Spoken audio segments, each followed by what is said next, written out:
नमस्कार, आप देख रहे हैं पत्रिका उत्तर प्रदेश और मैं हूं प्रयागराज से कृष्णा राय। सभी को पता है कि 3 महीने बाद प्रयागराज में विश्व का सबसे बड़ा मेला महाकुंभ आयोजित होने वाला है। इसी बीच प्रयागराज के जिलाधिकारी का स्थानांतरण हुआ और प्रयागराज की जिम्मेदारी रविंद्र कुमार मानधर सर को दी गई है। ऐसे में रविंद्र सर के पास बहुत सारी चुनौतियां होंगी क्योंकि मेला बहुत बड़ा है और तैयारियां कुछ पीछे चल रही है। हम इन्हीं से बातचीत के दौरान सबसे पहले जानेंगे कि मेले की तैयारियों को लेकर इनकी क्या रणनीति होगी या जिले के और भी काम को कैसे गति देंगे।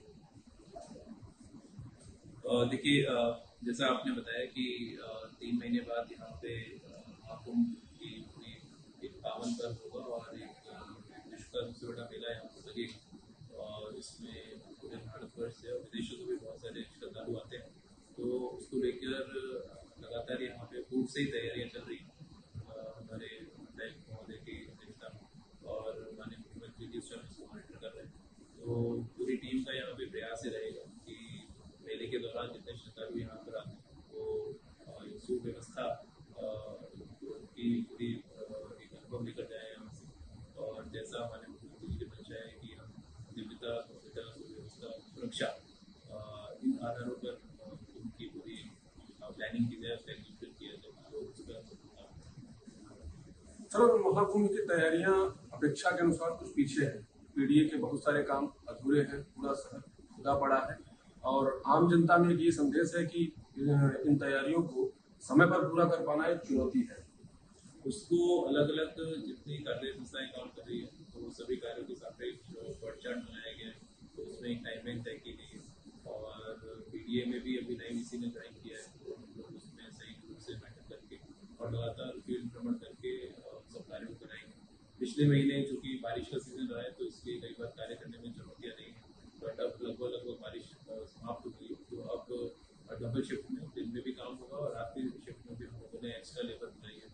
आगे त्यौहार आ रहे हैं तो उसमें श्रमिकों की उपलब्धता एक चुनौती रहेगी, लेकिन हम लोग ने उसके लिए भी प्लानिंग की और लगातार सभी जो कार्य संस्थाएं उनको कहा गया है कि लेबर्स हैं उनको एक्स्ट्रा पेमेंट देगी और त्योहारों के दौरान भी लगातार काम करें। तो प्रयास ही रहेगा कि अगले महीने तक हम फाइट कर सकें। माना जाता है सर कि तालाबों से आपका कुछ लगाव अलग है और प्रयागराज में तालाबों की स्थिति बहुत खराब है, जबकि शासन की एक बहुत ही महत्वपूर्ण योजना रही अमृत सरोवर योजना। उस योजना में भी तालाब संवरने के बजाय और बिगड़ गए। इनको कैसे दुरुस्त करेंगे? उसमें अभी विकास विभाग के साथ में हमारी चर्चा होगी और बारिश में तो काम ये हुआ था जनरली अप्रैल में जून में काम कराते हैं। तो अगले वर्ष की कार्य योजना हम भी बनाएंगे। उसको जनवरी फर्स्ट वीक में हम लोग जितने शहर का प्रोजेक्ट हैं वो फाइनल करते हैं। तो उसमें जल संरक्षण को लेकर क्या प्रयास यहाँ पे किए गए उसका काफ़ी डिटेल में मेंशन करूँगा। और उसके बाद अगले साल के लिए हम लोग जल संरक्षण को लेकर एक बृहद आंदोलन चलाएं। और चूंकि जल संकट अभी सबसे बड़ी चुनौती है मानव सभ्यता के सामने, तो उसको हम लोग प्रयास करेंगे हमारे जनपद में कम से कम पूरी टीम के प्रयास उस जल संकट को हम लोग दूर करें और आने वाली भविष्य की जो पीढ़ियाँ है उनके लिए जल से संबंधित कोई समस्या न हो उसका प्रयास करें। आईजीआरएस के मामले में भी सर जनपद प्रयागराज की स्थिति कुछ ठीक नहीं है, देश में काफी पीछे चल रहा है, तो इसके सुधार के लिए क्या आगे की तैयारी? जनरली जो हम लोग जनता दर्शन करते हैं या तहसीलों में जनता दर्शन होता है तो उसमें पूर्वांचल के जनपदों में जमीन संबंधी विवाद ज़्यादा आते हैं। तो उसको लेकर हमारा प्रयास रहेगा कि जहाँ पे रेवेन्यू कोर्ट के क्षेत्राधिकार है तो उसमें और अलग अलग कोर्ट केसेस चल रहे हैं उसको तेजी से हम लोग सभी जो हमारे नायब तहसीलदार हैं या तहसीलदार हैं एसडीएम्स के कोर्ट के रिटर्न करते हैं उसको तेजी से बनाएं। इसके अतिरिक्त बहुत सारी चीज़ें प्रशासनिक तरीके से भी समस्याओं का निस्तारण किया जा सकता है। उसके लिए भी हम लोग प्रयास करेंगे कि पुलिस की और राजस्व विभाग के सहयोग टीम के माध्यम से उन सब परेशानियों को सुलझाया जाए।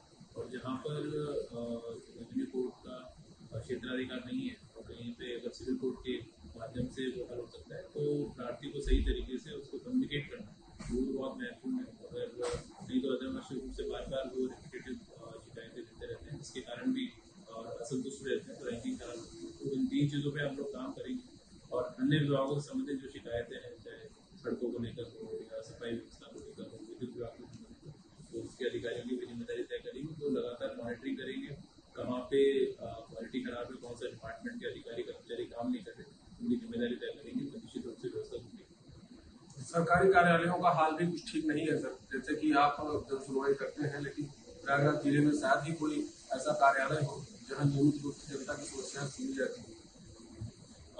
वो उसका सबसे अच्छा तरीका है औचक निरीक्षण किया जाना। तो आज मैंने मीटिंग बुलाई है और सभी अधिकारियों की जिम्मेदारी मैं इसको तय करूँगा और लगातार औचक निरीक्षण के माध्यम से हम देखेंगे। मेरी जनसुनवाई में मैं प्रयास करता हूँ, लोगों से पहला सवाल यही पूछा जाता है कि वो प्रारंभिक रूप से संबंधित कार्यालय में गए या नहीं गए, तो वहाँ से भी हमें फीडबैक मिल जाता है। उस फीडबैक के बेसिस पे भविष्य में अधिकारियों की वार्षिक प्रविष्टियों का अंकन करना हो या और उनके खिलाफ अनुशासनात्मक कार्रवाई करनी हो, तो उस हिसाब से उसको हम